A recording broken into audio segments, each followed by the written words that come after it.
আবারও জানাই তোমাদের আমার ব্লগে স্বাগত। আজকে করছি পনির ভুনা মশালা। প্রথমে কড়াইয়ের মধ্যে তেল দিয়ে সেখানে সর্ষের তেল দিয়েছি, তারপরে পেঁয়াজগুলোকে লাল লাল করে ভেজে নিচ্ছি।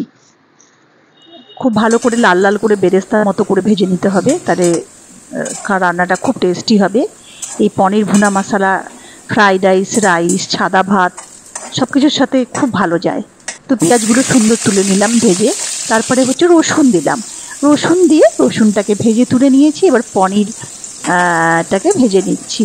দু ব্যাচে পনিরটাকে ভাজতে হবে, যেহেতু তোমার পনির খুব ডেলিকেট, সেই জন্য আস্তে আস্তে ভাজতে হবে। আমি একবারে দিয়ে দিয়েছিলাম, পরে আবার সেটাকে তুলে নিয়ে অল্প অল্প করে ভেজেছি। তো তোমরা অল্প অল্প করে ভাজবে, যেহেতু পনির ভেঙে যেতে পারে। তো আমার এভাবে দু ব্যাচে অল্প অল্প করে দিয়েছি, তারপরে আস্তে আস্তে করে সেগুলো আমি ভেজে তুলে নিয়েছি।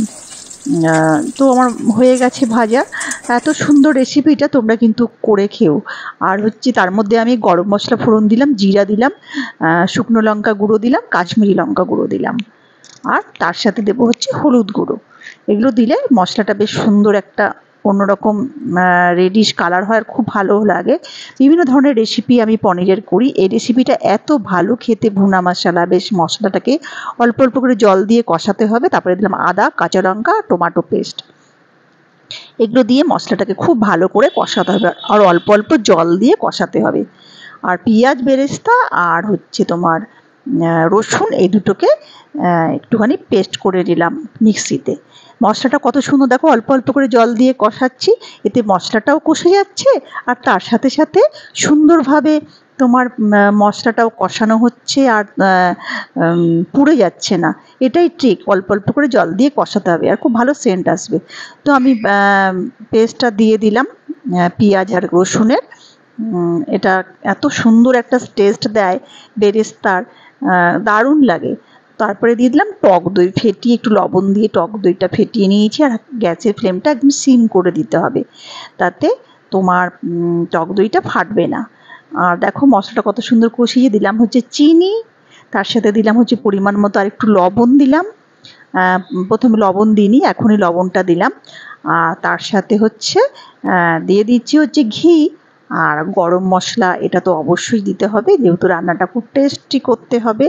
আর পনিরের ভুনা মশলাতে তো তোমার গরম মশলা দিতেই হবে। কত সুন্দর মশলাটা কষে গেছে আর তেল বেরিয়ে এসেছে।